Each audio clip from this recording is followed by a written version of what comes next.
ಸ್ವರ್ಗವೇ ನಾಚುವ ಹಾಗಿದೆ. ಇಲ್ಲಿ ಮೊಗ್ಗು ಅರಳಿದರೆ ಹೂವಿಗೆ 1000 ವರ್ಷವೇ.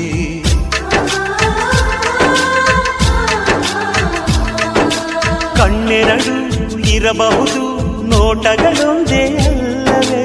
ರೂಪಗಳು ಎರಡೆರಡು, ಹೃದಯ ಒಂದೇ ಅಲ್ಲವೇ? ಈ ಜೀವನ ಸಂಜೀವಿನಿ, ಇದು ಅಣ್ಣನಾಶಯ, ನೀ ಹೇಳು ಶುಭಾಶಯ.